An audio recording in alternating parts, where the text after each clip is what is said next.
It's snowing up here. Is it snowing in everywhere else too? I haven't seen any down here in the Springs yet, but that's my side of town, which is the middle. Yeah, ice pellets in Peyton. It's what? Not snowing in The Fountain. little ice pellets in Peyton. Ice pellets. We got some snow in Monument, not much, but did for a little while. I always stay optimistic that I'll get more snow because I like snow. I do too. Yeah,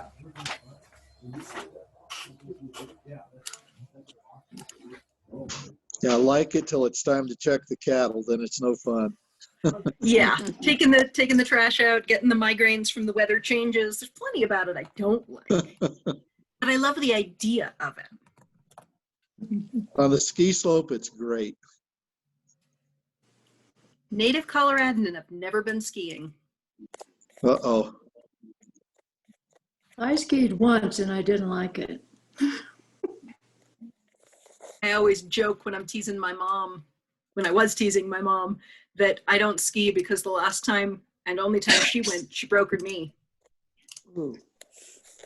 Ooh, Like, that I just hurts. can't be like you, Mom.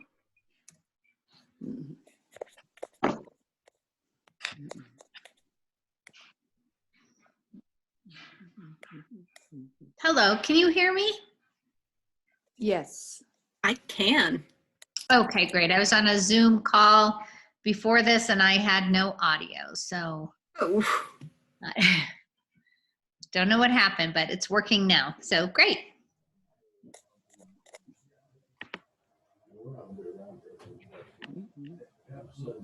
We went down Sunday and we faced back and forth. Yeah, we're kind of doing. But I had to see. Jessica, who's chairing the meeting today? Do you know? I did not hear from Aubrey that she wouldn't be here, but I'm going to say if she's not here within 2 minutes, we're going to have to ask John to. Okay. Yeah, we have, looks like we have 8 members. 1, 2, 3, 6, 7. Yeah, 8 members here. That other guy that came in, but 9. someone. Yeah. What are they setting up? Yeah, what are they? Well, there's somebody that could have been charged. I'm starting to ask the question. What's somebody got on that? Yeah. Because that's what this. Oh yeah. I mean, not you. I mean, these people. Not them, but people that are doing this. And we've taken care of people before in this country. Yeah. And outside of this country. Yeah. We've taken care of people. But it doesn't seem like, to me anyway, it doesn't seem like there's any appetite for doing it the right way this time. Right. And so. Oh, John just joined. So. Yeah.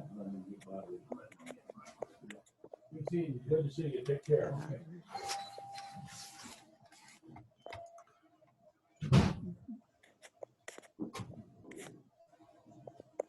Thanks, John.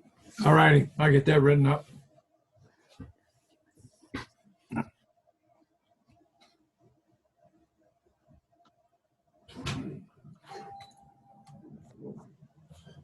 John, will you be able to run our meeting today? It looks like Aubrey isn't going to be able to join us. You betcha. Can you hear me okay? Yes, indeed. Yes. Okay, good. Yeah, that's fine.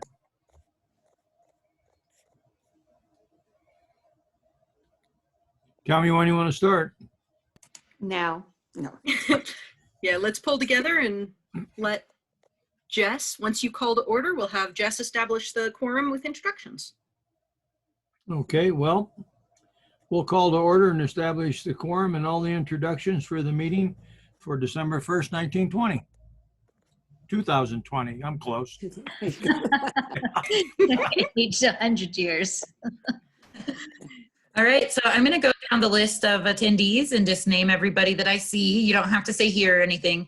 And then afterwards, if you'll just let me know if I've missed you, then I can add you into the attendance. All right, so I can see Gordon Rick. Yes, here. Sharon Brown, John DeVoe, Miley Foster, Shelley Roars, Ed, Anne, Donna, Terry, PPACG staff and guests. Is there any CAC members that I didn't? Hi, this is Andy Steckline with CDOT.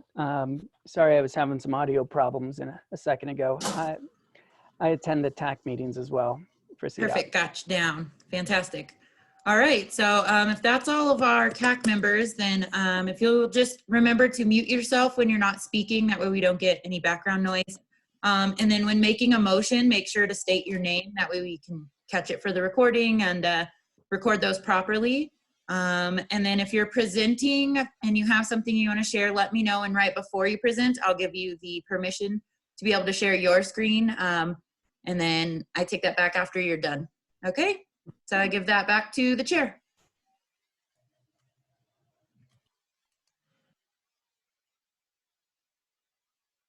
Oops, and he's on mute. Okay, we ready? Can you hear me all? Yep. Okay, well, the first thing we got is number 2, consent items, I believe. We have the agenda, the minutes, and the board financial report. Who reads that? I'll read it. Okay, very good. You do that. On the minutes last time, it said I wasn't here, so I wanted to make sure that you checked off that I was here. I really was at that last meeting. Noted, I'll adjust the minutes. Thank you, ma'am.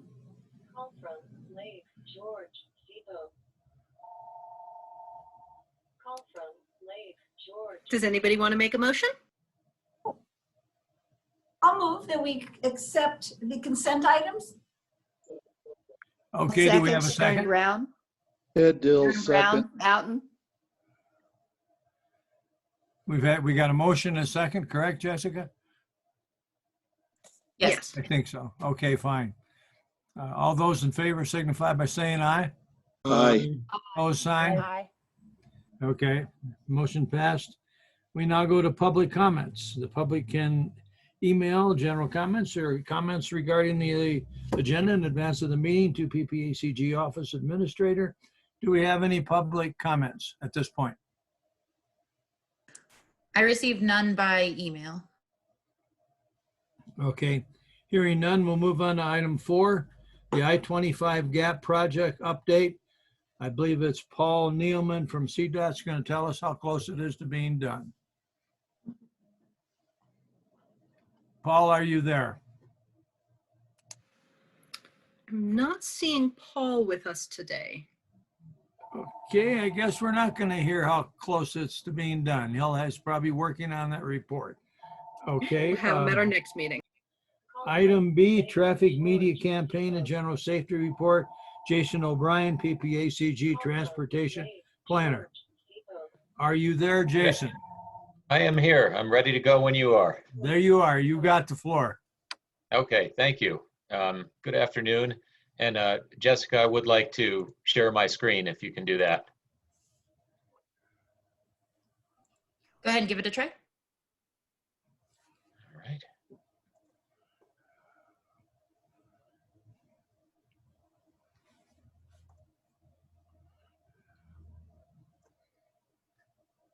All right. Are you seeing a title slide, media campaign and safety briefing? I am. Okay, perfect. All right, so I'm going to talk just a little while today about a project, a traffic safety project that we worked on this summer and early this fall, and then just give a short high-level traffic safety briefing, mostly focused on just the last year during the pandemic, which is something we get a lot of questions about. There's a lot of curiosity about.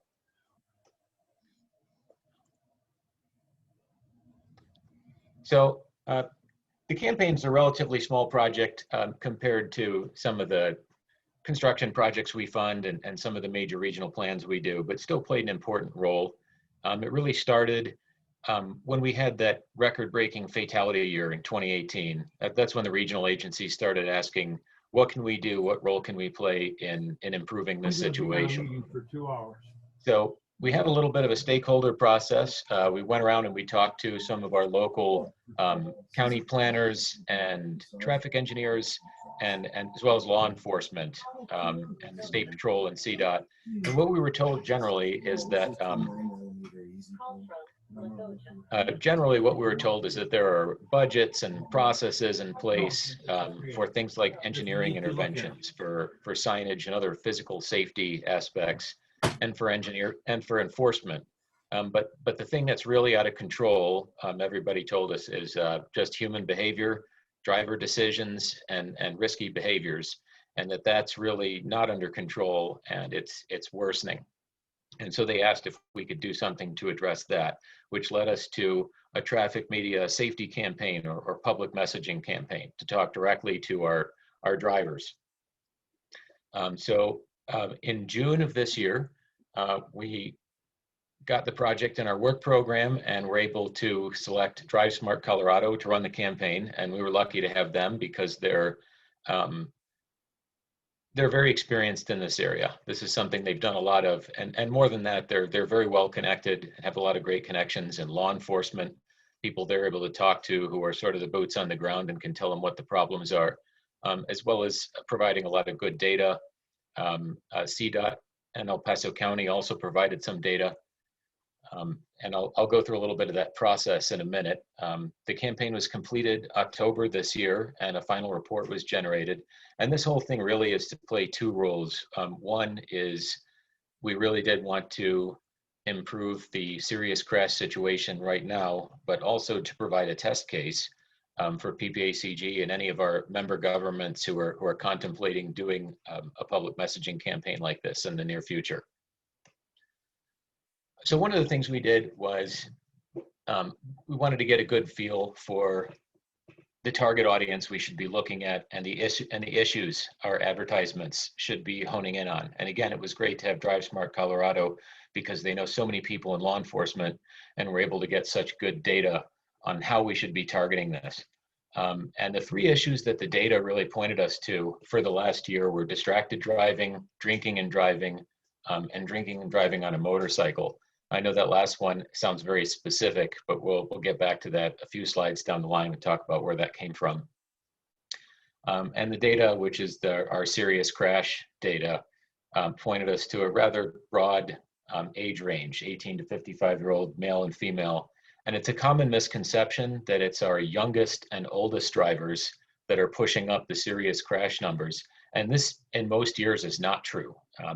Really, the carnage is really being caused mainly by experienced drivers in their prime who are just making some bad decisions and taking some bad risks.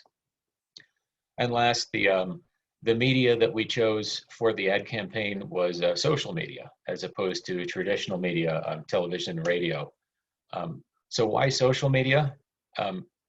If you remember, there was a little election going on at the time, and that was really sucking up all of the affordable, attainable, traditional media spots at the time.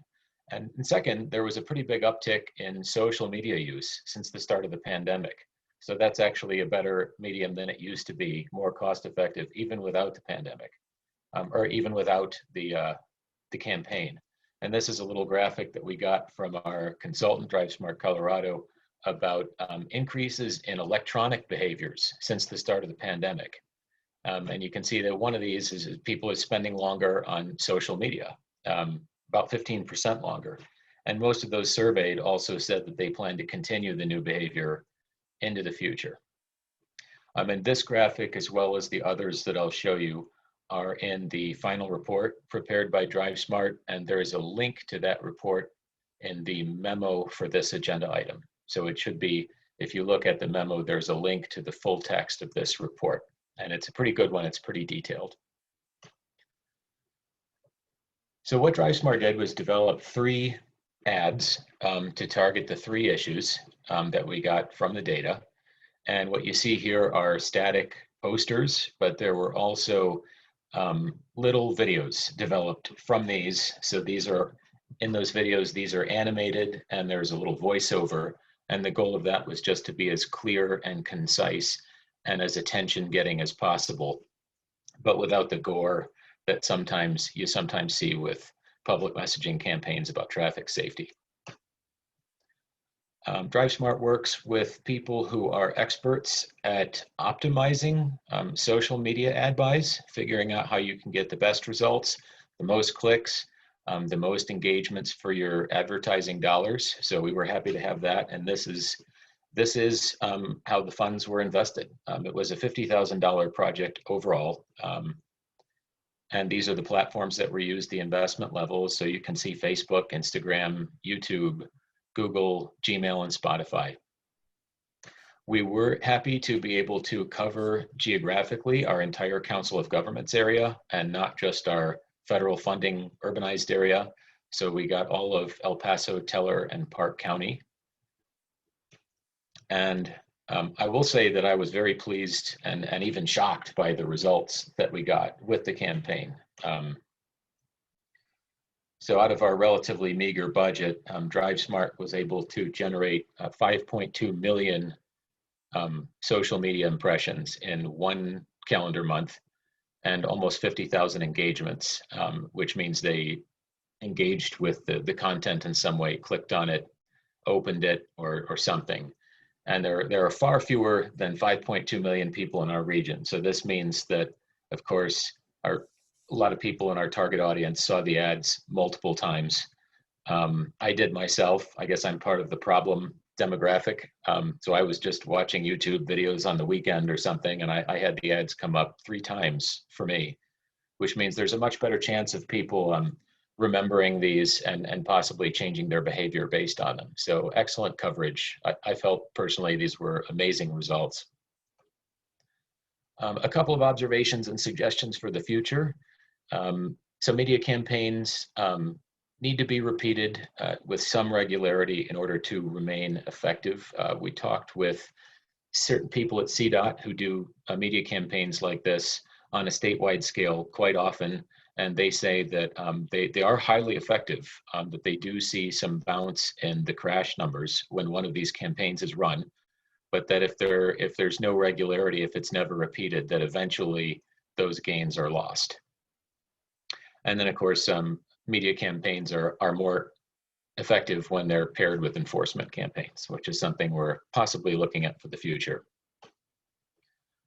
That concludes the report on the traffic safety media campaign. And now I accept to say that we do have a budget and are planning on another traffic safety media campaign in 2021. That sort of builds on the lessons of this one and starts providing some of that regularity that I was talking about, keeping it going. Now I'd like to get into the safety briefing, the general traffic safety briefing. I can take any questions now on the safety campaign if somebody's got a burning question, but I think I'd rather wait till the end if that's okay. Okay, not hearing any. So nationally, what's been going on with traffic safety since the pandemic? Just a few things that really stand out, really not a detailed report, but generally speaking, crash rates rose. During normal times when you see an increase in crash rates, it's for a number of reasons, but not this time. It was very specifically driven by an increase in risky behaviors nationally. And what about while many states were under stay-at-home orders, when we were not just in the pandemic, but essentially shut down? Minor crash numbers decreased, of course, because there was less traffic. However, serious injury and fatal crashes did not decrease or even increased. For example, in March, total miles driven by everybody was down almost 20% compared to March the previous year, but there was a 14% increase in fatal crashes per mile. The frequency and top speed of speeding increased dramatically, with police routinely clocking people in at speeds in excess of 130 miles per hour. So particularly the fastest speeding went up quite a bit. Sadly, there was an increase in first responders being struck and killed, and an increase in crashes involving freight trucks. And it's an interesting thing to me that in a normal recession, fatality rates tend to drop, but not this time. This year with the pandemic, the opposite happened. And as we speak right now, rates of very fast speeding and drunken drug driving are still up significantly above normal. Looking just at Colorado over the last 3 years, which is an interesting period, our typical fatality rate in Colorado and DUI fatality rate, if you look back over the last few decades of crash data, are about average for the US. 2018 was a different kind of year. 2018 was our deadliest year ever, I believe, for fatal crashes. So that was a historic high. In 2019, after a lot of hard work by some people, that those numbers were wrestled down back closer to the 5-year average. And then some of those gains were lost in 2020, again, primarily due to that increase in risky behavior. As of August, some standouts are motorcycle deaths, which are up 25% from last year, and anything going up 25% in transportation, that's a really big increase. So you can see here that that spike is much larger than the normal variation that you might see from year to year. And pedestrian deaths are up 27% from last year. Not so out of whack with the normal variation, but you can see that this year we did beat 2018, which was the deadliest year. So that's still significant. Older driver deaths down 31%, probably because a lot of this population are afraid of contagion and are staying home. So Region 2 is a sub-area of the state of Colorado. It's a CDOT subdivision of the state. It's really a large area of southern Colorado, but it's more specific to our region. The population centers are really Colorado Springs and Pueblo. So if you want to think of that as the area, that's probably pretty accurate. So as of September for our region, it pretty much reflects the state trend. So we definitely had a historic high in 2018. Definitely the deadliest, most fatal traffic year ever for our region. Like the state, some improvement in 2019. And like the state, those gains were partially lost in 2020. Motorcyclist fatalities have more than doubled in our region, which is a far more dramatic increase even than the statewide. So it was a 25% increase statewide, over 100% increase in our region. And you can see 2020 and then 2018, the deadliest year, way down there. So this is a major problem. Impaired driving fatalities have also increased substantially in our region. We're not gonna, so far we haven't beaten 2018, but well above last year, which is, it's a significant increase. So I know that was very brief, but that's really how the questions go, is what happened during the pandemic. So I'm happy to entertain any questions or comments that you have now, and I've got my contact information on the screen if anybody wants more. I have a question. Why motorcycle? That seems to be real significant. Yeah, the why really has not become clear yet. We are not sure. We're expecting more of that to come out in the next couple of years, but I know that CDOT Region 2 has formed a task force specifically to address that. Hopefully they have some success, but it is peculiar to our region, has had by far the most dramatic increase. Okay. So hopefully we know soon. Curious if you guys keep stats on how new or how experienced the riders are. I just know personally, I've had a lot of friends in the last 5 years that suddenly in their 50s decide they want to start riding motorcycles. So I'm just curious if it's the newer riders or experienced, or is that even data you collect? I'm not sure. I can find out. I know the data is quite detailed when it comes to the circumstances of the crash, but I don't believe that's part of it. But I can check, and I can get back to you if that data is there. Jason, I have Good a question. question. Can I ask a question? Can you hear me? Certainly, yeah, I can hear you fine. Okay. I'm very interested in this. I worked on a drug driving issue in North Carolina for many years. And so traffic safety, and I wondered, are they able, you know, a lot of times there's a blood test, of course, they can figure out what someone was intoxicated with or excited about.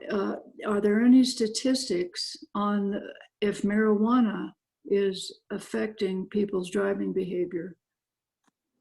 We know alcohol does. That's a great, Drugs. Go ahead. yep. It's a great question, and it's one we get often. Our board members had the same question, and there's a lot of concern about drug driving. Since the board asked, we've followed up with Drive Smart Colorado, who would know more about this than I do, and they said that the marijuana drug driving is harder to test for, and it's also harder to convict on.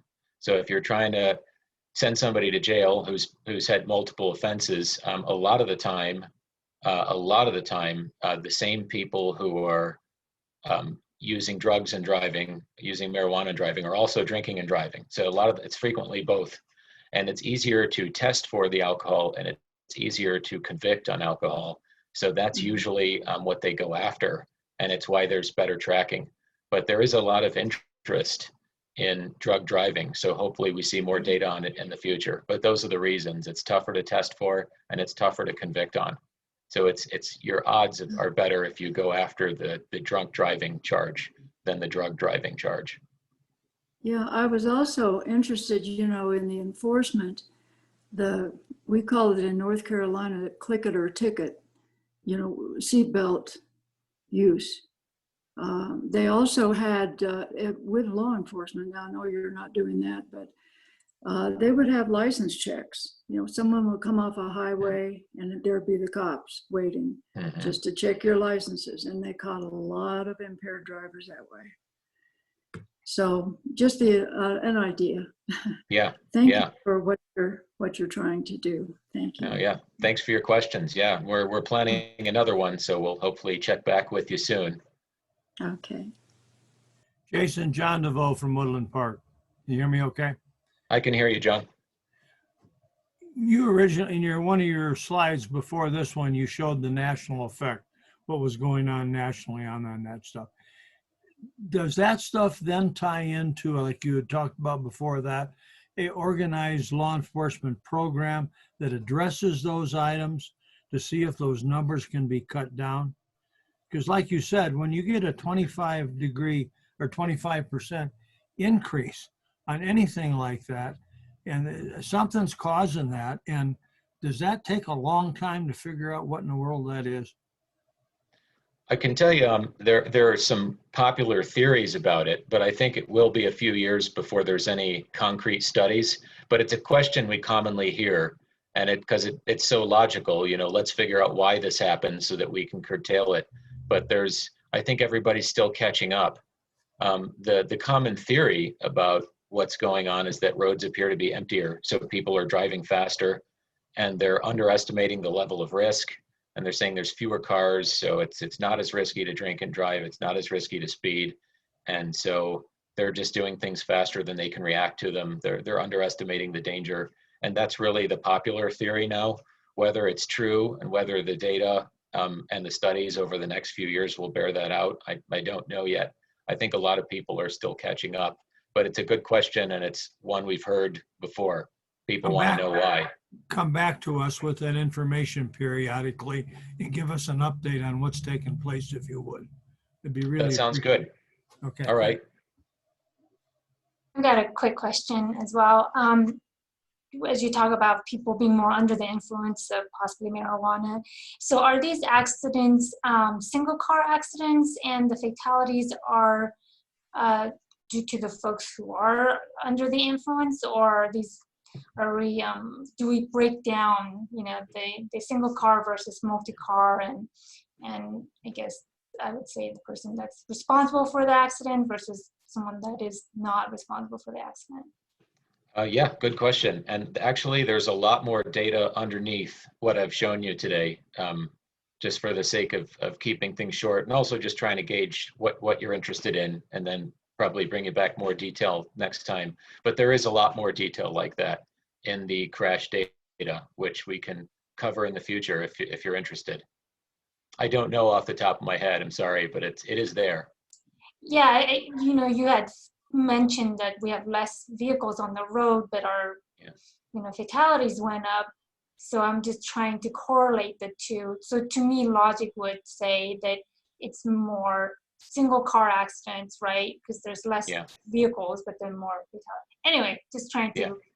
wrap my head around it. Thanks. Yeah, I think it wouldn't be too hard to go a little bit further into that because it is there in the data. So maybe we can look at that for next time. Okay. Thanks. Thanks for the question. Hey, Jason, this is Shelley Roars with the League of Women Voters. I just have a couple quick questions for you.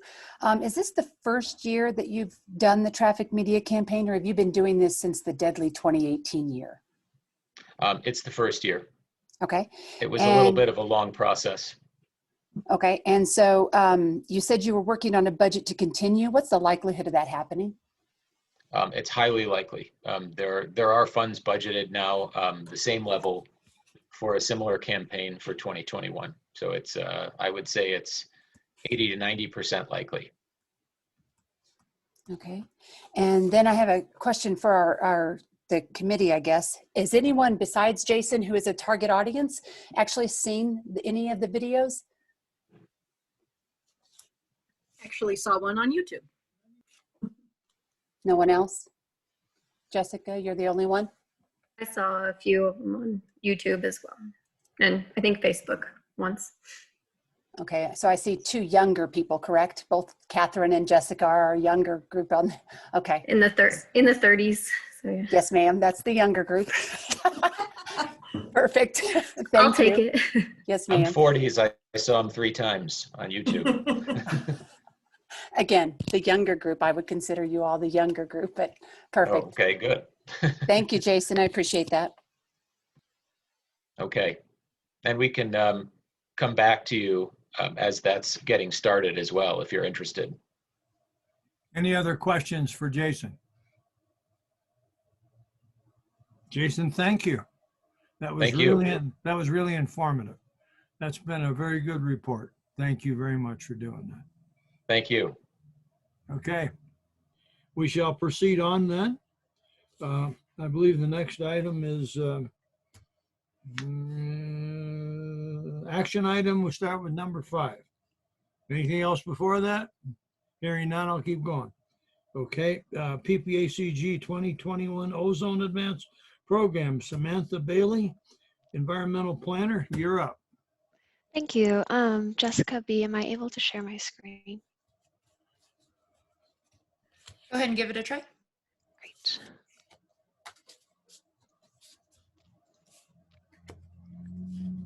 Okay, can you all see my screen? I can. Great. All right, good afternoon. My name is Samantha Bailey and I'm the Environmental Planner here at PPACG. Today I'm going to give you all an overview of the 2020 ozone data that we had this year, along with some background on the EPA Ozone Advanced Program, which I hope you'll approve today. As you all know, PPACG is the lead air quality agency for Park, Teller, and El Paso counties. This means we're required to monitor air pollutant data and collaborate with PPACG jurisdictions on air quality issues.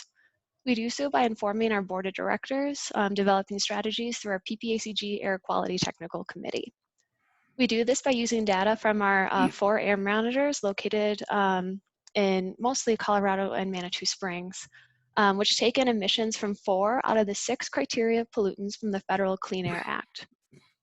Those 4 pollutants are ozone, carbon monoxide, sulfur dioxide, and particulate matter. Currently, we're concerned about ozone, which I'll discuss more about in just a minute. Historically, we've been out of compliance with one other pollutant, which is carbon monoxide back in the 1980s, but that's pretty common throughout the country. This is mainly because carbon monoxide was a big vehicle emission polluter, but now with cleaner technology with cars, that's not so much an issue anymore. Being out of compliance with the Clean Air Act is very daunting and is required by law to last about 30 years, having 10 years to go back into compliance, then 20 years of maintenance, meaning that we're being monitored by the state and EPA to ensure that we remain in compliance. This is why PPACG just got back into compliance of carbon monoxide just last year, even though we were designated back in 1980. The same process would happen if we went into non-attainment with ozone. Ozone is a critical pollutant within the Clean Air Act. It is a highly reactive gas made out of volatile organic compounds and nitrogen oxides, which occur when we have very sunny days. It photoreacts with sunlight, meaning that ozone season here in our region starts May 1st until September. Ozone does come from a variety of sources, including vehicles, wildfires, and biogenetically, so plants emit a lot of VOCs specifically. When I refer to non-attainment, that term is used to mean that we're breaking the Clean Air Act standard. Although we're currently in attainment for ozone, we're very close to breaking the standard. As I mentioned earlier, it's a 30-year process mandated by the U.S. Environmental Protection Agency and the state of Colorado. Not only would this designation give our region a pretty poor reputation, especially for our outdoor recreation economy, but it also requires additional business permitting and manufacturing permits, vehicle emissions testing, and loss of state and federal dollars. This next slide is data from our most recent national emissions inventory. This inventory occurs every 5 years, conducted by the state and EPA, and it takes in potential sources from emissions seen throughout the region. As I mentioned, ozone is a combination of volatile organic compounds, or VOCs, and nitrogen oxides, or NOx, so NOx. As you can see from the 2017, which is our most recent data from the National Emissions Inventory, the biggest sources of VOCs is natural or biogenic, but then it's highway vehicles. And for nitrogen oxides, the biggest sources come from highway vehicles, EGUs, which is energy generating units, specifically coal power plants, and then off-highway vehicles. So using this data alone, we really want to focus on transportation and energy consumption. The standard for ozone in the Clean Air Act, there's technically 2 of them. For whatever reason, the federal legislature didn't dismiss the 2008 standard, so that brings us to 2 standards for ozone. But the 2015 standard at 0.07 parts per million, obviously that's lower than the 2008. So if the 2015 standard is broken, you automatically are in non-attainment. So with those 2 standards, we definitely don't want to go above 0.70, but like our partners up in Denver, they're also above the 2008 standard of 0.75 parts per billion. And then the average, it's pretty complicated. It's defined as the 3-year average of the 4th maximum 8-hour value. So that means that on the 4th highest day of the year when it comes to ozone, that is rolled into a 3-year average. And if that 3-year average is higher than the 2015 standard, then we would be in non-attainment. But obviously there's a lot of other concerns that comes with having high ozone pollution. Really bad health effects, especially this year when it comes to COVID-19. It is a respiratory impact. It irritates the airways and reduces lung function, causing coughing, sore and scratchy throat, shortness of breath. It can aggravate chronic issues like asthma, emphysema, bronchitis. It's seen to have increased risk of premature death in people with heart and lung disease. And of course, we want to ensure that the folks that are most vulnerable are aware of this issue. So people with lung disease, children with asthma, older adults, and people who are very active outdoors. As I just mentioned, this is the current 2020 data. The Department of Public Health and Environment was nice enough to, who are the owners of our ozone data, along with EPA, they gave us 2 data sets. I do want to point out that the top chart that you see here includes exceptional events. An exceptional event is a high air pollutant day that sources seem to be out of control, like in-state and out-of-state wildfires. So we did see some days this past summer from all of the California wildfires. Some of that smoke actually came into Colorado. There's also stratospheric intrusions. It's a shift in stratospheric air that descends into our troposphere, bringing in more ozone into our environment. Right now we're focusing on ground level ozone. Usually the EPA allows for these exceptional events to not be included with our overall ozone data set. but that's also dependent on our state governor. He did comment last year that Governor Polis wants to include exceptional event data within the consideration of a non-attainment designation.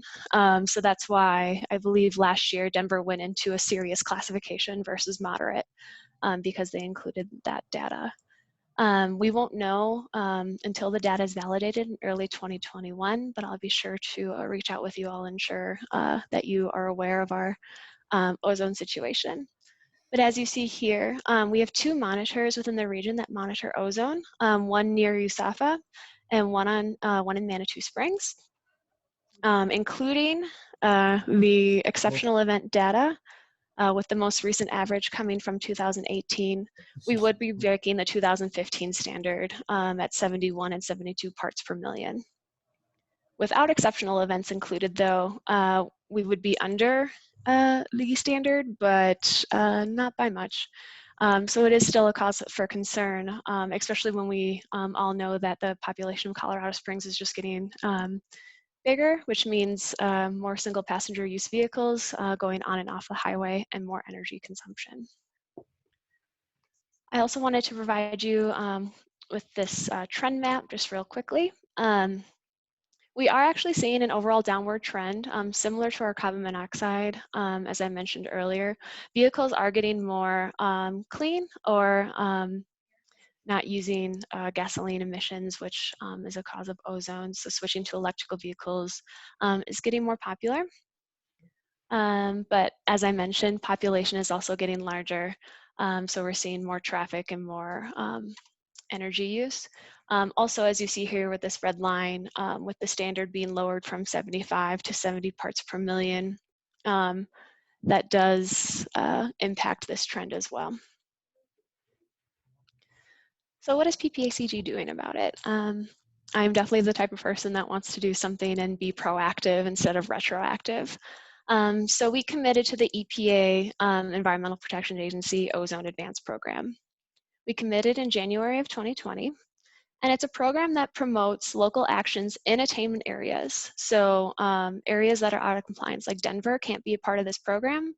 But because we don't necessarily have to be required to do anything because we are in compliance with the Clean Air Act, it's a nice program that the EPA hosts to ensure that areas like ourselves are at least doing something to reduce ozone pollution so we can continue to maintain the Clean Air Act standards. The program provides participants technical assistance, information on grants and training, opportunities for collaboration, and connections with other participants, which has been really interesting and fun as well, that want to take proactive steps to make sure we keep our air clean. Advanced plans, which you have attached in your packet as well, include a range of programs addressing education and outreach, transportation and mobile sources, energy efficiency, and renewable energy, and all kinds of different stuff like green infrastructure, lots more.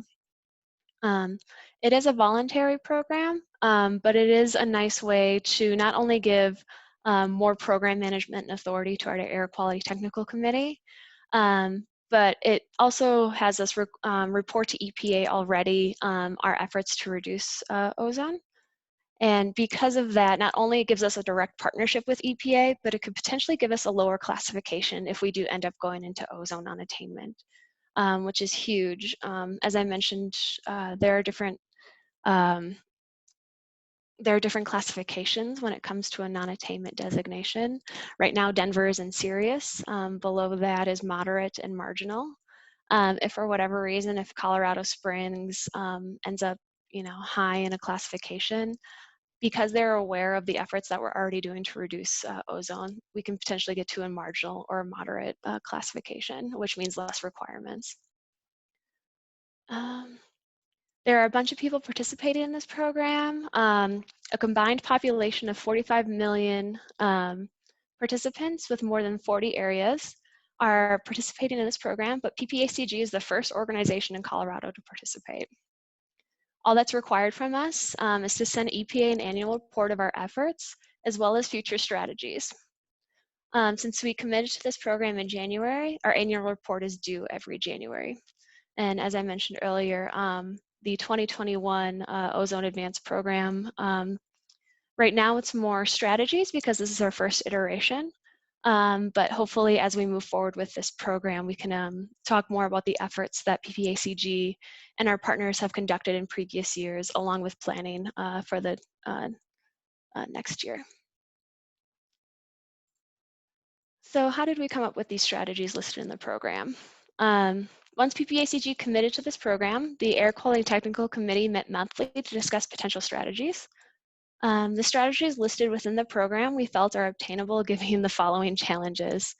I'm sure you all are sick of hearing about this, but the unknowns of the current coronavirus pandemic, obviously that limits our in-person collaboration. So we have to ensure that our projects can be done virtually. Staff capacity. I am the only environmental planner on staff. So even though I love my job and I love the work that I do, I can only do so much. And of course, funding. We have to ensure that our projects can be done within our budget. Within our program, which I think is really interesting, we included projects happening outside of PPACG that benefit ozone reduction as well. For example, the City of Colorado Springs is conducting an electric vehicle readiness study. They're going to take 2020 and 2021 data and see how ready the City of Colorado Springs is for electric vehicle fleets. And then they'll take information from that study and then implement either actions, whether that means more electric vehicle chargers throughout the region, all kinds of interesting stuff. So the Air Quality Technical Committee picked 3 themes and then about 4 to 5 strategies within each theme. I won't go over every strategy, but I will highlight a few for you today.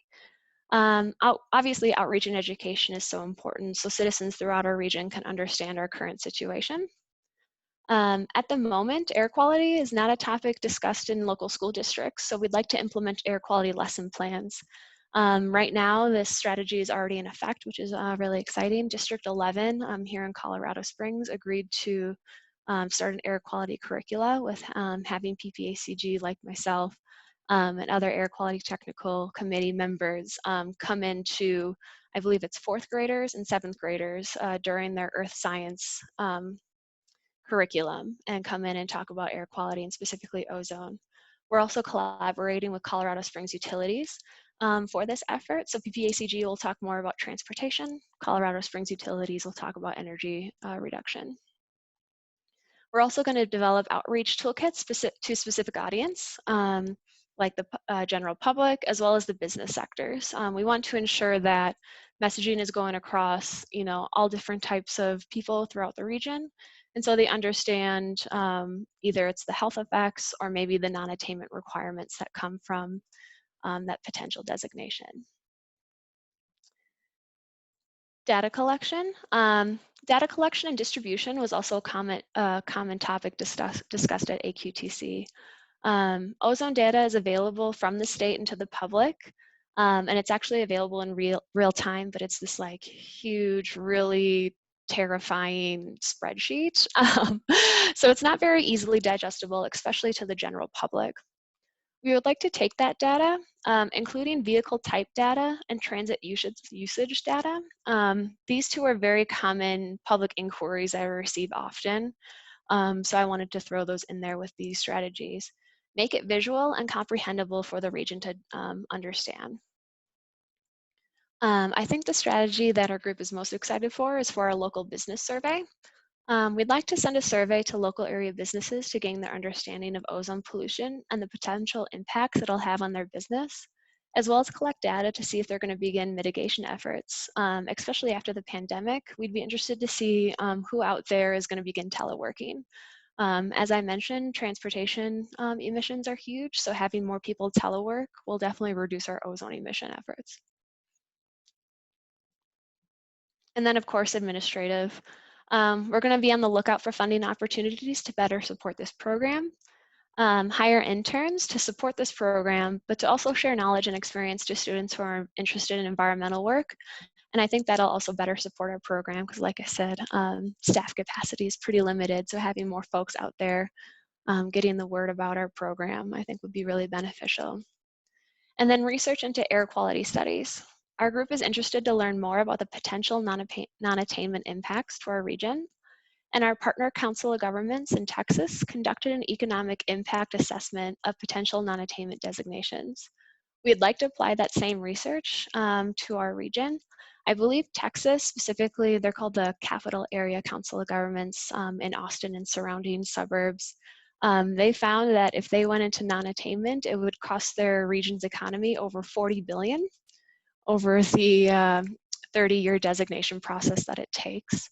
I would like to mention too that we also just kind of began working on this non-attainment designation study with UC Colorado Springs.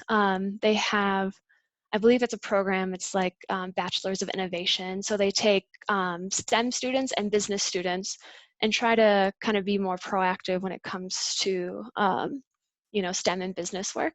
And they're very interested in conducting this study. So that's exciting to be able to work with UCCS and potentially get that information, not only to the general public, but I think our stakeholders, like the board of directors, would be very interested to see and maybe take this a little bit more seriously, the impacts of this designation.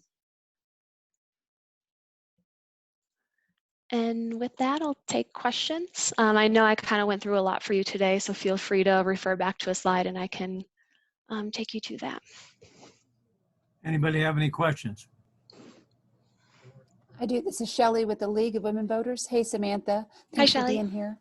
On the email that we got with the attachment on page 13, it said your partner efforts and your future strategies is what I'm referencing.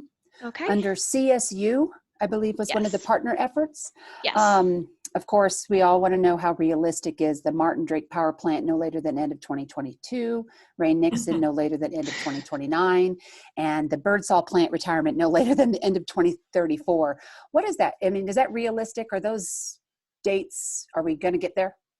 I think it has to be because the state of Colorado, specifically the Colorado Energy Office, they're coming out with a greenhouse gas emission roadmap, and they're going to start the rulemaking process to implement that roadmap beginning in summer of 2021. So I don't think they have a choice, and I think that's where those dates come from, is from that greenhouse gas emissions roadmap. I can refer, Colorado Springs Utilities is on our air quality technical committee, so I can ask them about that, but I'm fairly confident it's coming from the Colorado Energy Office. Okay, so you're saying that we should be seeing a greenhouse gas roadmap in the spring of 2021. Is that what I heard? It's actually already out there. They just finished public comment, and right now they hope to finalize it, I believe, in December. The group just presented to our Air Quality Technical Committee in late November. So I can send either Jessica B. or Jessica M. our Air Quality Technical Committee video so you can see that presentation, as well as the link to that roadmap. That would be wonderful. Thank you. No problem. Anybody else? Yes, this is Gordon Rick. Samantha, thank you. I'm going to apologize in advance because I might have missed something. You said, I believe, that there are exclusionary events, such as out-of-state fires that affect our ozone layer, our ozone levels. Yes. And that the governor wanted to include those exclusionary events in determining our average. Is that what I heard? Correct. Okay. And does he have the authority to legally force El Paso County and our surrounding counties to do that? I believe he does. He did it in 2019. And with the state of Colorado, the governor has to sign off on the data that is given to us through those air quality monitors that I mentioned earlier. But that won't be announced, or the data won't be verified until early 2021. So he may more than likely say, like, okay, we had a ton of wildfires this summer with the pandemic, everything. He could exclude exceptional events. But that's why here with this slide, I include both the exceptional and excluded exceptional events, because we won't know until next year. And then the state submits the data to the EPA, and the EPA determines what we have to do next. Is that correct? Correct. Okay. So could the EPA strip out that data after the governors put it in? I believe so. I'm not entirely sure, and that's something that I can reach out to our Ozone Advanced partners and ask about. Okay, thank you. Yep, no problem. Anybody? This is Ann. Could I ask something? Yes, of course. Ann, Ish? Can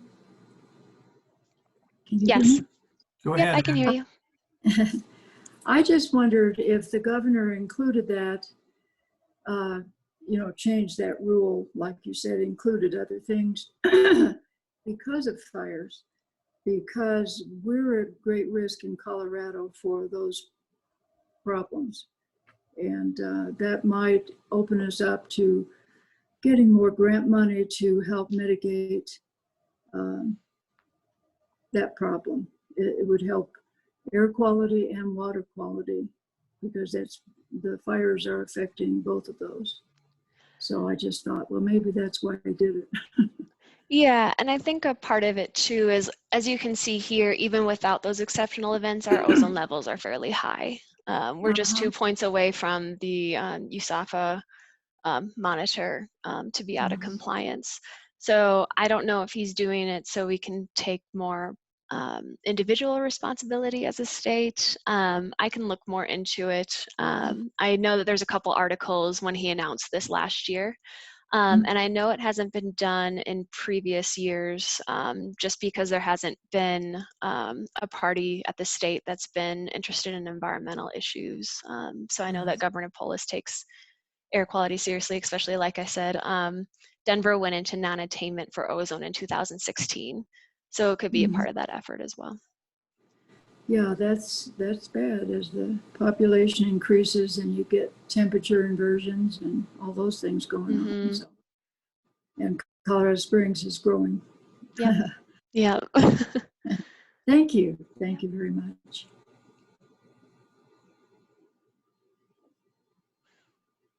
Anybody else? Any other questions for Samantha? Samantha, I've got a question, John DeVoe. Yes. Sometimes ozone is presented as a good thing, purification, virus, the ozone layer up above our Earth, and other times it's presented as something that is a health risk. Can you explain the difference? So when I speak of ozone, that's ground level ozone.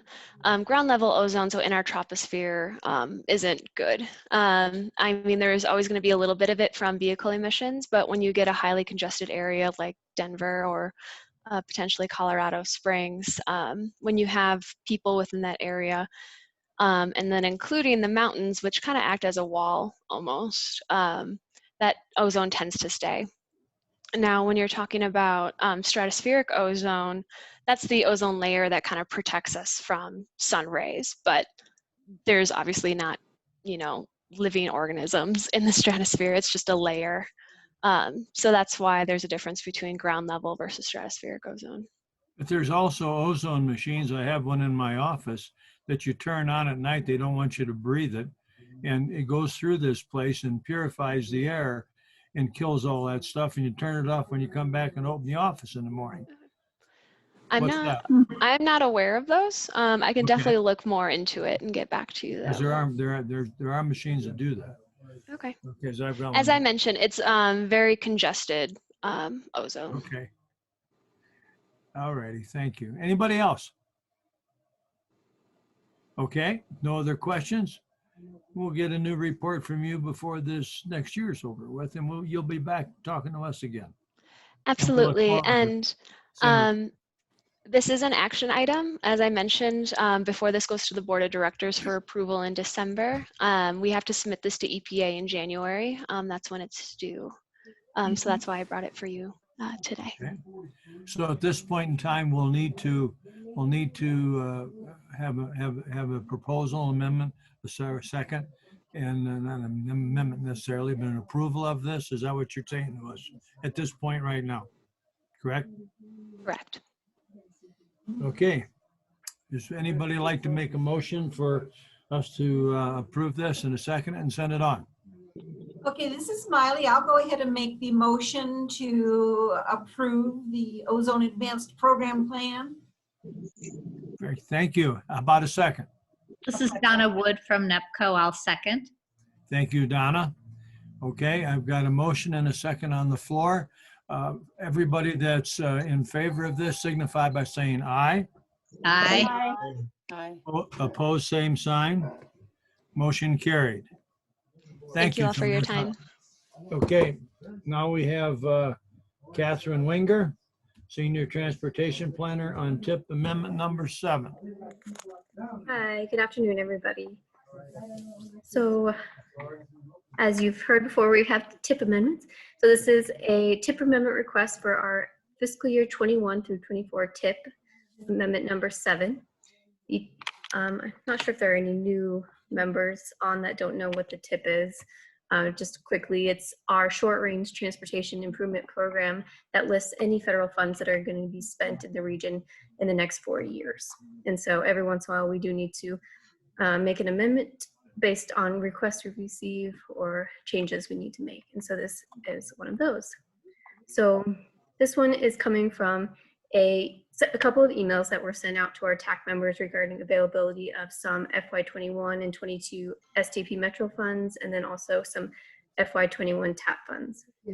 These are federal dollars that come to the region, and we have these are some extra funds that we have available. And so we did a cost overrun application or call for projects for any projects that are currently listed in the TIP that needed some additional funding.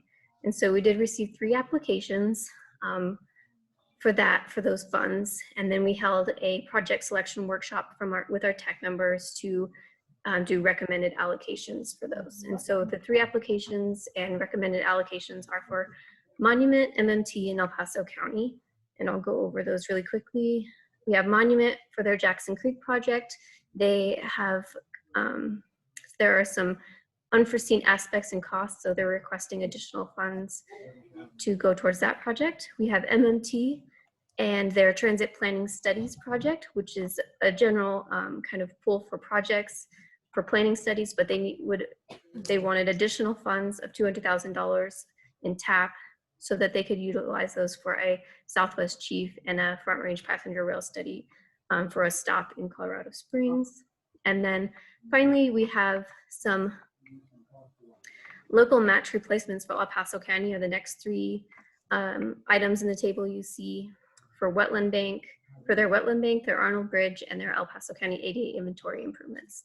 This allocation to them would use the federal funds to replace their local match requirement using a toll credit program that is run through CDOT, but it's actually a federal highway program that states can use to lower their match requirements on projects if they have toll credits available.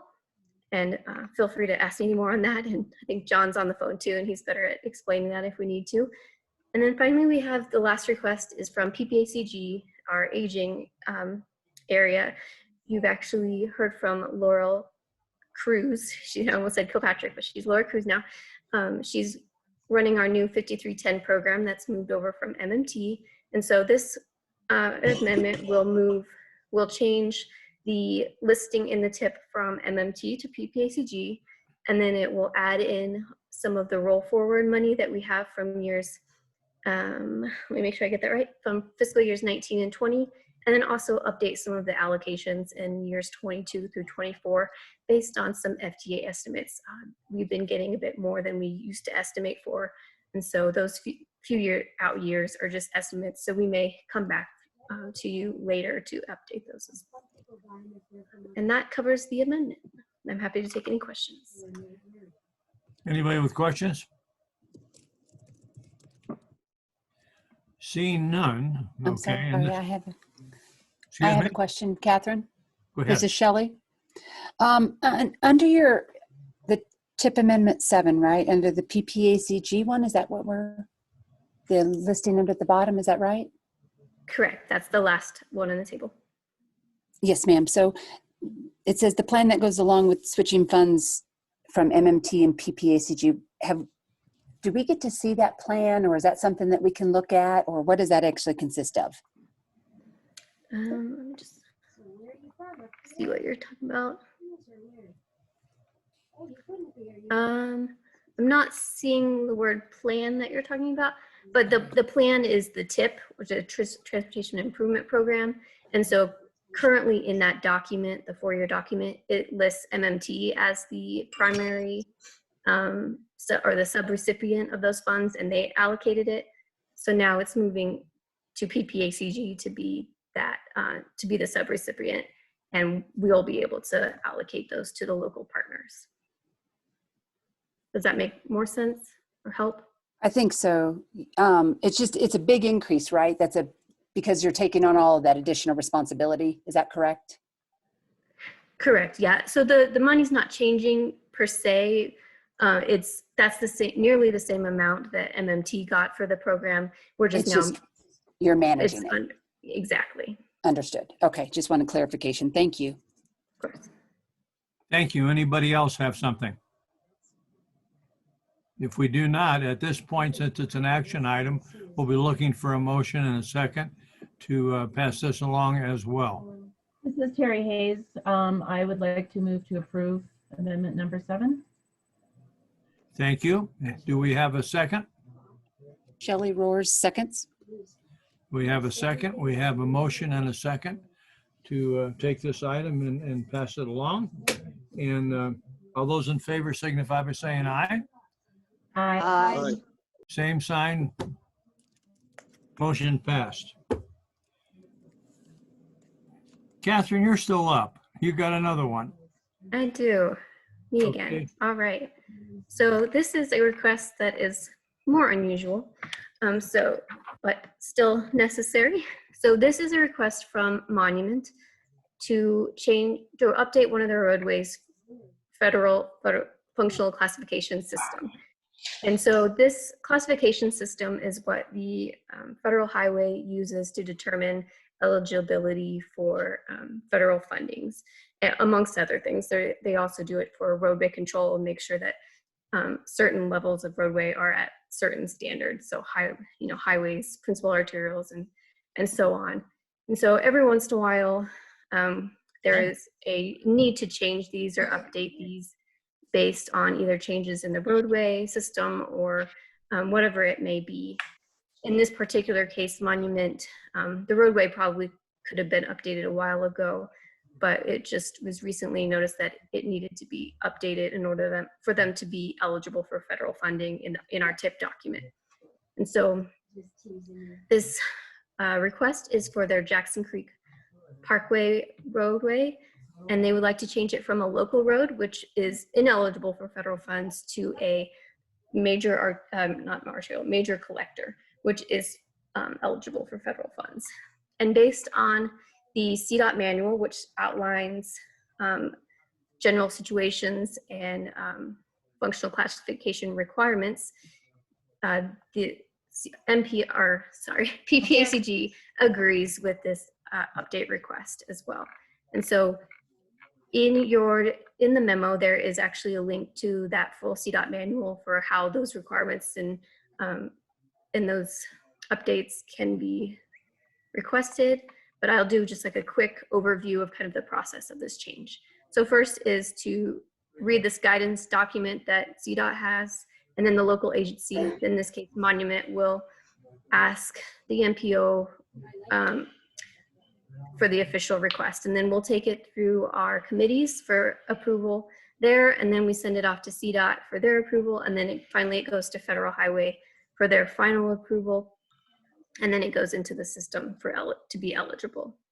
And so that's kind of first initial step where the local agency is requesting the MPO approval through the committees. And the attachment 1 is the official letter request from Monument, and also a map location showing you where their request is. And with that, I can take any questions. Anybody have any questions? Is there a map available of that? I'm semi-familiar with it, but not real sure. Is it in attachment 1, but I can see if I can, if Jessica, can you go to the attachment for that and pull it on the screen? Yeah, I'm working on my cell phone today since I don't have my laptop. So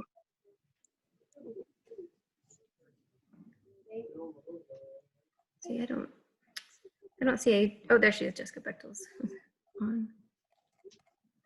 Just a moment.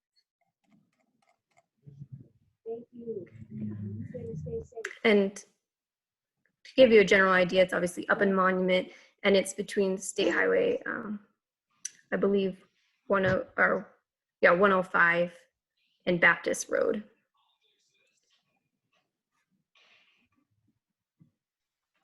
Give me 1 second. My computer's being crazy.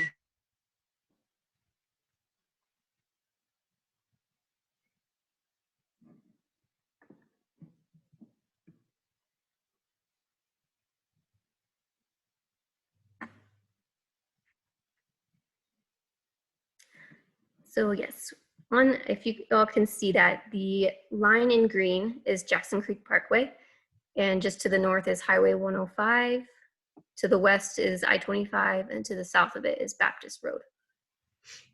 And so it's actually a pretty major road that that's what I thought. has I just wanted to quite be a bit sure. of traffic. Yeah, So so Catherine, it definitely warrants an upgrade. so can I ask a quick question, because this is fairly new to me in reading this process.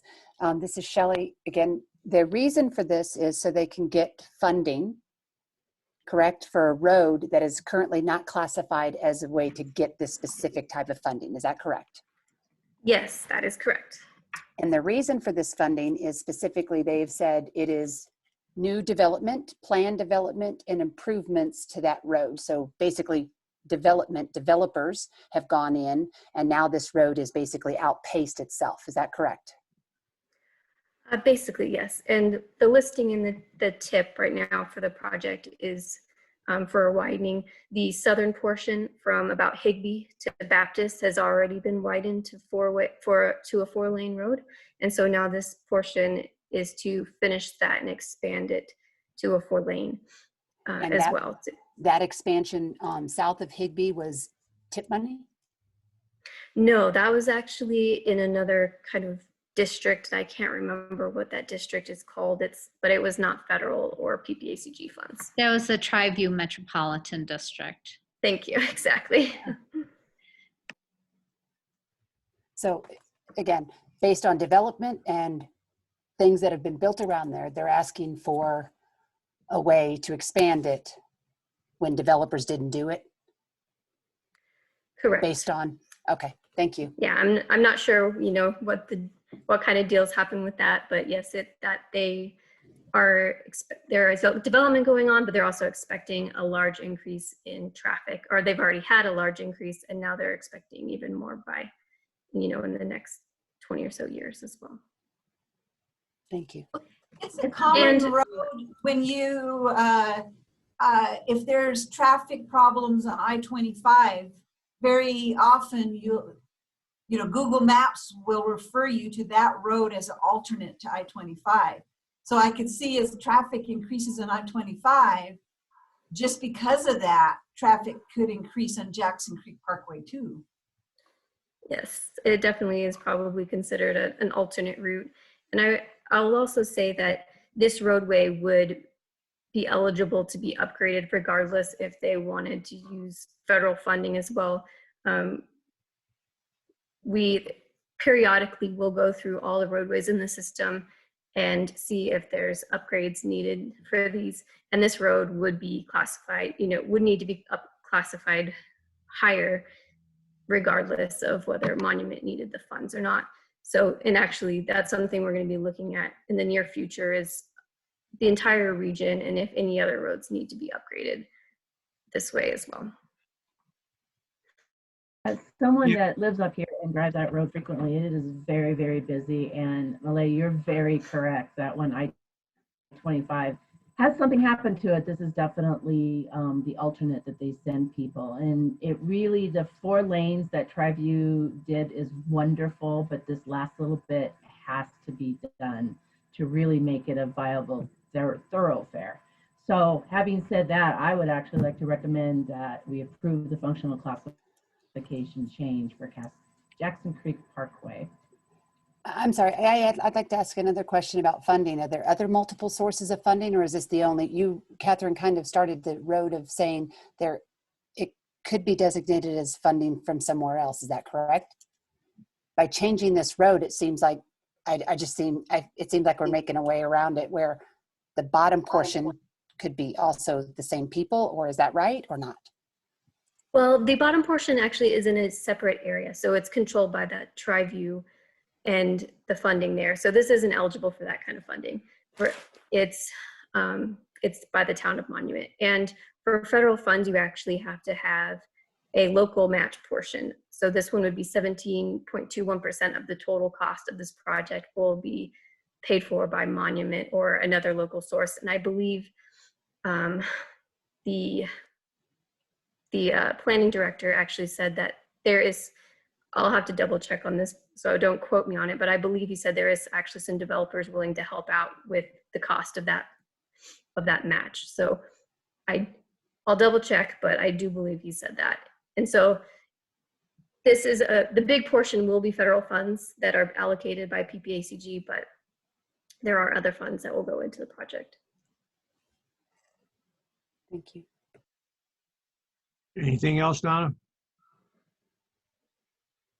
Not Donna. Okay, anything else from anybody? If not, Yeah, as long as the developers chipping in, I have no issue. anybody else? So we'll continue on with this one to move it along, and we'll look for a motion to accept this in a second, and we'll vote and continue on. So I'm looking for a motion. I move to approve the functional classification change request for Jackson Creek Parkway. Terry Hayes. A second. Donna Wood, NEPCO, second. Thank you, Donna. We have a motion and a second to move item, well, that would be item C along for number, what is that? Number functional change request. Okay, so all those in favor signify by saying aye. Aye. Aye. All those opposed, same sign. Nay. Okay, one nay. It's passed. Move on. The next one is Jessica McMullen. Okay, thank you all very much. Jessica McMullen, your Policy and Communications Manager. I am here to bring forth the CAC membership and executive committee suggestions from our wonderful nominating committee. And at that, I'm actually going to hand us over to Tamara to talk a little bit about the meetings and their recommendations. Okay. So I think Shelley, who's on this call, was also in the nominating committee. Did I miss the other gentleman who was on there? I think I'm not seeing Dave here. Okay. Okay.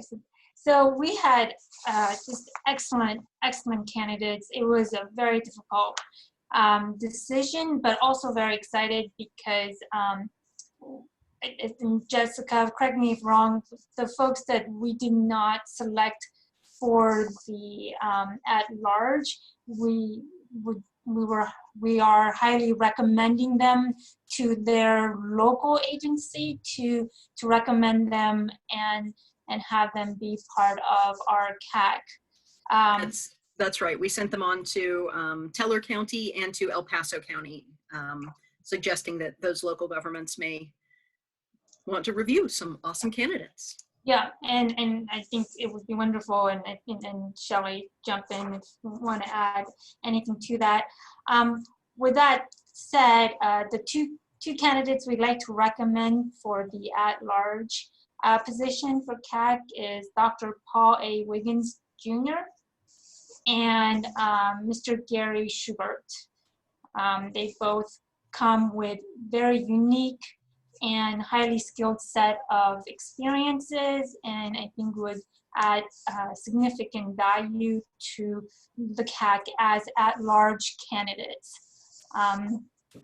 The other two candidates, like we said, it was a very difficult decision, and we are hoping and keeping our fingers crossed that they will be part of the CAC through their organization, either for El Paso County member representative or the Teller County member representative.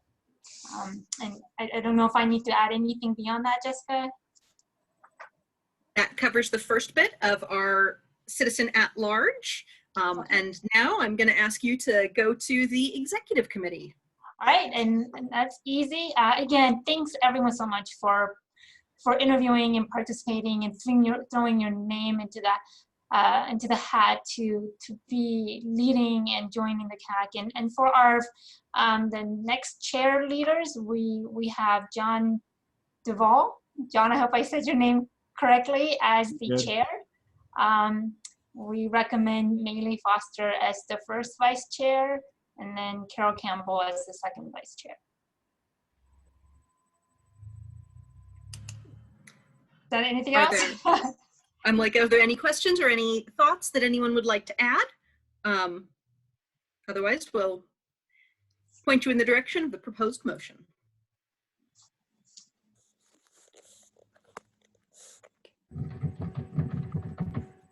Do we need two separate motions, one for at large and then one for the officer positions? We can do it either way. I made it one big long run-on sentence in the proposed motion, but you can separate it into two. Just that way you can take a breath between. No, I'm fine with two. I recommend that these proposals for both the at large as well as for the other positions, I move that we accept them, and I'll make that into a formal motion.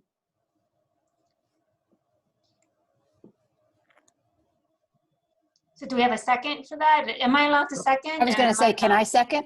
I was going to say, I'll Yes. second it too. So Shelley seconds. Okay. Who was the official second? Shelley. Thank you.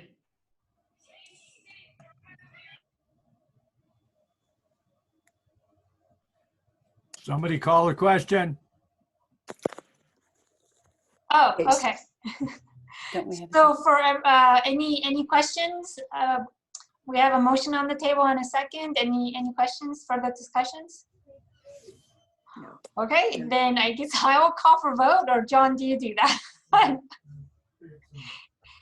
We'll make you do it because John's on the Got it. committee Okay. I'll flip vote. to- So I'm trying to stay out of Okay, this. this is why I'm not a chair. And so for all in favor, say aye. Aye. Aye. Aye. And all not in favor, say nay.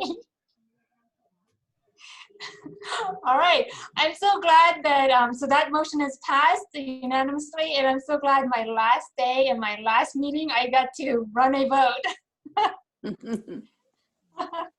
Okay, we'll move on to item E. Thank you. Okay, and that's 2021 work program. That's Jessica Okay. McMullen, Policy and Communications Manager. thank you, John. So I am bringing forward to you the 2021 proposed work program. Each year, the staff members pull together a description of what we're going to do in the upcoming year. That document is our work program. You can see within our presentation that not only did we give you guys our draft one for this year, but the list of accomplishments from 2020, which is the first time we've done that. I thought you'd all like to see the checklist of what we said we'd do and what we did do. Some of the big things that we did in 2020 that we're really wanted to brag about for you guys before I move on to the draft. The things we did to support seniors when COVID kicked in, the number of different things from reaching out to apartment complexes to get them information and activity bags, and there was a lot of things that happened. This 2020, we accomplished the adoption of the 2045 Long Range Transportation Plan. That was a lot of work that all of you did amongst, as well as everyone. So we were really proud to see that that was accomplished. We took over the mobility coordinator position, moved that over from MMT to us, and made some progress on becoming the designated grantee. We moved forward with our joint land use study recommendations, working closely with local governments and the local military bases to ensure that the land use programs, as they've been being updated, especially with El Paso County, are taking into consideration those recommendations. And like you just heard from Sam, and you all just voted approval on, the work that we've done to get this EPA Ozone Advance program is really huge. It's something that we're all really proud that it happened this year, especially with all of the challenges. So that's the highlights this past year, this upcoming year. So I don't know how detailed everyone got. I will point out that there are a few changes that I actually have made that I want to go over with you in our major projects list. I also want to point out that my proposed motion that I have in your packets has the wrong year on the work program. So Dave Betzler pointed that out.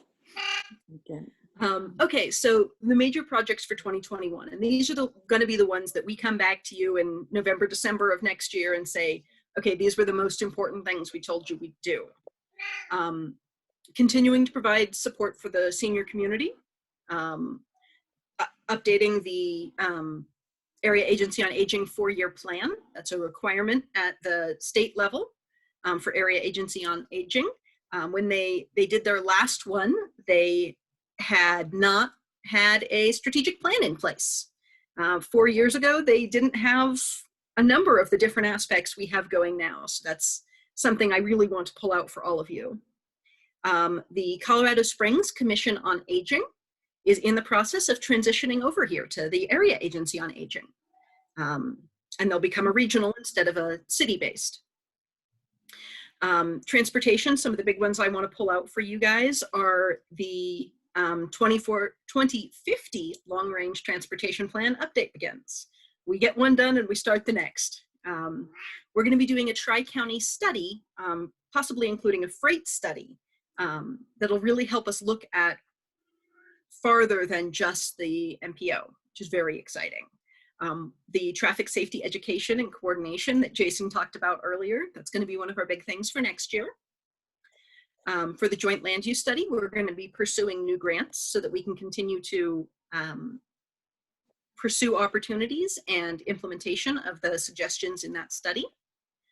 The Ozone Advance that Sam talked about, water quality with the completion of the 208 plan this year. It's really exciting that we'll be doing some outreach, education, and awareness on water quality in our local basins. We're going to be doing some serious legislative advocacy. You may or may not know that right now we've got a special session going on right now at the legislature as they look at specifically COVID-related issues and try to ensure we're addressing what we need to. We're going to be looking at coordinating with the city, town, and county managers to provide more collaboration and training opportunities. And then on the inside that you guys will probably not see, but that it's very important for us, updating our employee handbook and our cybersecurity efforts, as well as our remote work and all of these beautiful Zoom meetings that you've all gotten to see. So here's the part where I start asking you, as you read through this, do you have any recommendations for changes, thoughts, or comments? Or things that you would like to know why we didn't do something, or if we did do something? Please excuse my cat's purring. I just want to say how impressed I am with the whole organization and how you all are so dedicated to, you know, your responsibilities. And I love the enthusiasm about the transportation plans and the environmental plans, and it's nice. It's really heartening to know how dedicated you all are, and it hasn't been easy this year, but it's obvious that you haven't let up. So thank you all very much. Thank you. And I'll make sure that our board hears that as well, because we all try hard. Jessica, could I ask a question? This is Ann Esch. Absolutely. Ask away. You mentioned a couple of things that were being moved over from the MPO. Now that's a metropolitan something, which is The really metropolitan. Colorado. Yep, it's Colorado Springs to Woodland Park. And it covers the mega area of Colorado Springs. So that includes Fountain and Monument and Palmer Lake. Right. But it doesn't include any of Park County or the majority of Teller County, which is why this new study is really exciting. Those corridors don't stop at the county lines, and that MPO sometimes does. I agree. I think that's a wonderful thing. I always kind of thought it was odd about the MPO since I've been on the CAC, and I finally understood it, but I think that's a great move. So thank you. Thank you. Uh-huh. That's John and Catherine and the rest of the transportation team. So I don't know how many of them are still on, but they're pretty outstanding. Are you done yet, Jessica, or you're just in phase one? I am actually at the, does anyone have anything you want me to add or comments you want to put in before this goes to the board? Right now, the board is going to see the exact same thing you saw today, unless you add any comments. Jessica, Ed Dills. Okay. Is Peyton, Falcon, Calhan, Rama included in the MPO, or is that just strictly the western area? They are within the greater transportation planning organization that actually encompasses the part of Teller County that isn't covered within our MPO. So no, you're not part of our MPO. You're in a weird thing where there's a big loop where the Colorado Springs MPO is its own thing and puts a giant hole in the transportation planning organization that helps. So everything east is just its own whatever. You guys are actually hooked into the other parts that are kind of getting skipped on 24, where you're such a huge part of what that route is, but we don't, in the past, did not have any data on how that interacts. And this Tri-County study is going to get it. Okay. Okay, thank you. You're welcome. Jessica, on the senior transportation, the whole mobility coordination item, I know obviously Mountain Metro and PPACG have been talking and have come to obviously an agreement that PPACG will be taking on that role solely. Has that already been in place, or is that going to be in 2021? That has gone into effect. Okay. We've taken over that position. Okay, how's that going? It's very exciting. We're still trying to make sure we've got all of the grants in place, because that federal grant transfer is being what anything interacting with the federal government is. But we've fully got the program over here. We've got the services settled in with us. So is the funding, are you getting the same amount of funding that Mountain Metro was getting? Is that a direct transfer of the same amount of funding, or are you guys able to get more or less? So specifically, the FTA's 5310 grant is where Mountain Metro was getting the money for part of their mobility coordination, and that is the money we use. So that they had some other funds that they were using, and I don't know how much that used into mobility, and if John's on the line, he can interrupt me because he knows more. But yes, they no longer are getting any federal funding for this. We are getting all of that. Right, but I do know the federal funding did not meet all the funding needs.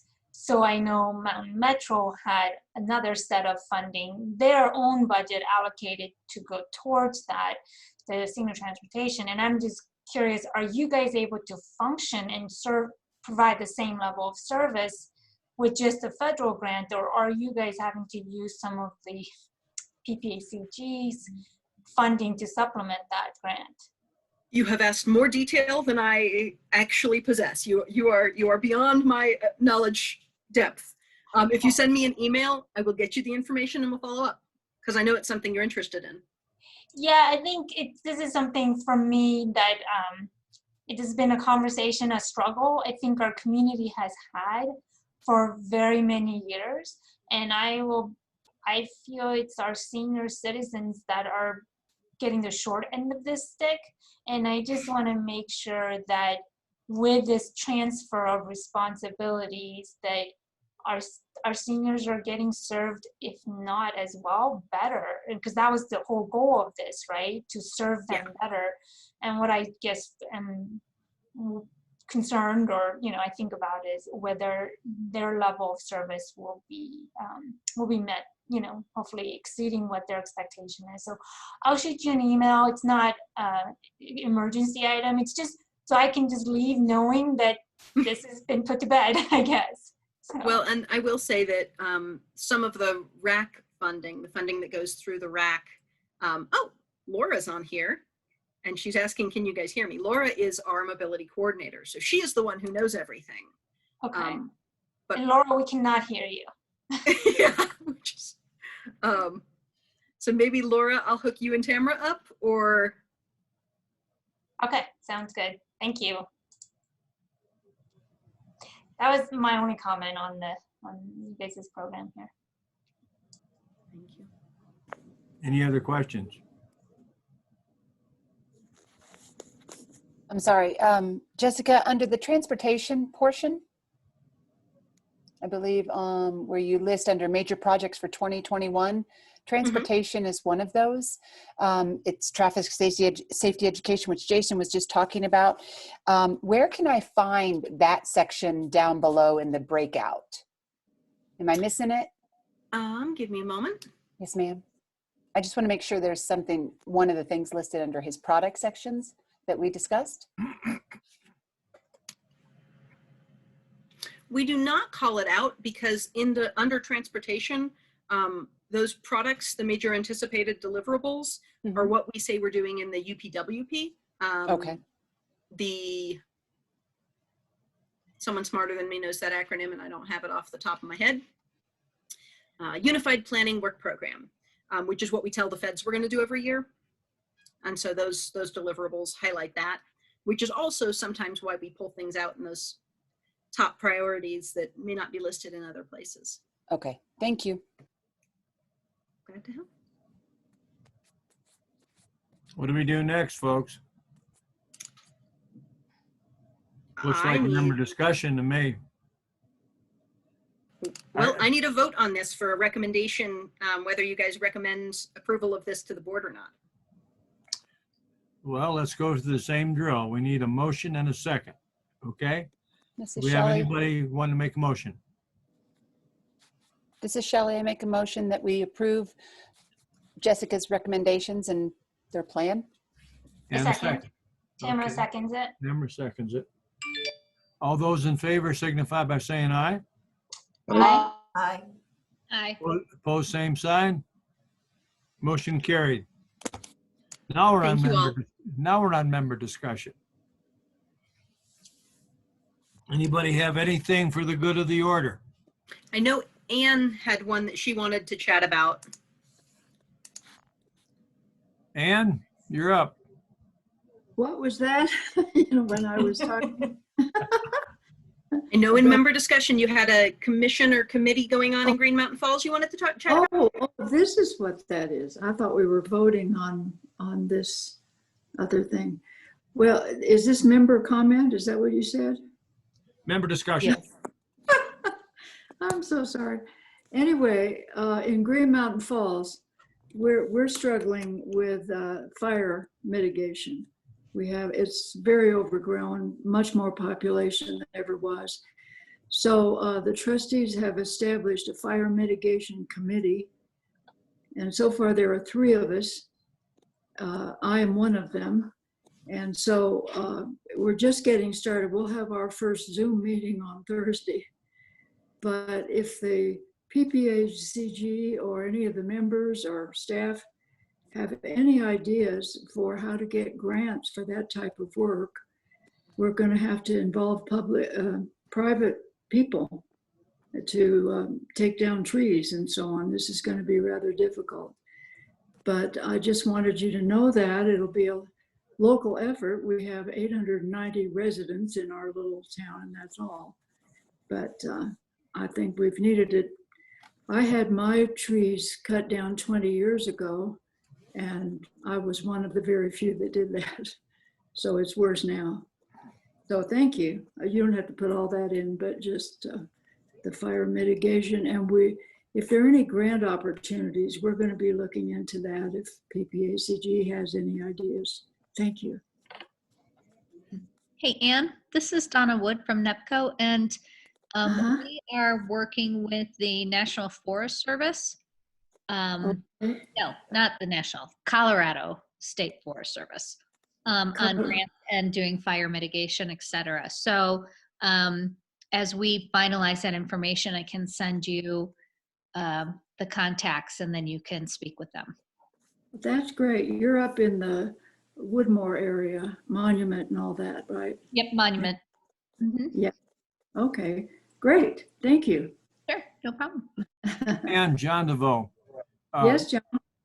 Back at the time after Haman, okay, we had that Healthy Forest program up along Highway 67 North, Woodland, to clean all that area out. In fact, it was organized and wood chips were burnt, I think, down at the Drake plant. And that, yeah, I remember. If you would get a hold of Jim Ignatius, a former Teller County commissioner. Jim is a former retired fireman, fire chief, and he organized that. And he could probably give you a lot of info on what they did to raise funding and that to get that done. That would be great, because I just wrote it down. Because I had our property looked at, and people were so mad at me. And the next year was the Haman fire. Yeah. So give Jim Ignatius a call on that. He still lives Jim in the area. Ignatius. Yeah. Thank you. Thank you, John. Yep. Okay. Good man. Anybody else? Okay. Anything else on the member discussion? If not, how about ideas for the next meeting? I'll throw one out. I'm the first one to say something, I guess. Anyway, as you go down I-25, we see that new traffic light system for entering onto the expressway. I wonder if perhaps in the quarter, 21 quarter, we could get a report, unless it's too early, on what the results have been of that. How is that working? I think that'd be a great thing from Catherine or Jason or somebody like that to give us an update on how that thing is doing. Just an idea. I will put our request in, although I don't see Catherine still on the line or John on the line right now. I don't know whether we're going to have that data already or if because it's still kind of new. Yeah. So Thank you. And then I did want to highlight for our next meeting, Paul Neiman's presentation on the CDOT gap is actually at our next meeting in January. Thank you. Sorry, I didn't amend our agenda earlier. We had set that. And then I wanted to let everyone know, because we combined our November, December meetings, there will be one transportation item that we will not have a chance to vote on. And that is the performance target setting between the TAC and the board. So the TAC will review that at their December meeting, and it will go to the board at their January meeting before we meet again. So the CAC on a whole will not have a chance to vote on that. Any other items for the next CAC meeting? If not, the PPACG meeting and event schedule. Any comments there? You know, the next item is adjournment and say Merry Christmas and everybody stay safe and healthy. But I wanted to say, Thank you, everyone. Tamara, it was great meeting you the short time I knew you. Hope to Tamara, see thank again you so sometime. much. Thank you guys. It's been very nice, and I'm really excited for the next wave of leadership and the committee members. I'm I'm gonna miss sitting on this. I will say, just really quickly, I grew up here in Colorado Springs, but left Colorado to go to college out east and was in Austin. And then I moved back here about 8 years ago. And then 2 years later, I was sitting on this committee and have been serving on it for 6 years. And it has been very exciting to learn about Colorado Springs and this our Pikes Peak region as an adult and not as a child or a student, if you will. And it's been really exciting to have some the minimal impact that I was able to contribute to seeing the vision of Colorado Springs and seeing it from as a kid to an adult now, and how we're growing and how we are becoming one of the best places to live in the country. With that comes pride, also a lot more people. And so I'm really glad that you are on this committee and is going to keep an eye on how responsibly that our Pikes Peak region is going to manage the growth and the quality of life and quality of our lands here and air. And I just really appreciate all that you guys do. And thank you for volunteering. And I'm gonna miss everybody, but best of luck. So, and happy holidays. Okay. Happy holidays. Thank you, Tamara. We appreciate you. We Bye. really appreciate you. Thank you. Jessica, do you have anything else? You guys have encompassed it all. Thank you all so much. I really appreciate you. Happy end of the year, and may 2021 be better for all of us. Absolutely. Let's hope. I think it could be Thank worse. you. Motion for adjournment? So moved. So moved. Adjourned. Okay, motion for adjournment. Everybody say aye. Aye. Go have a good, happy Christmas. Bye. Thank you. See you next Thanks. year. Bye-bye. Bye-bye.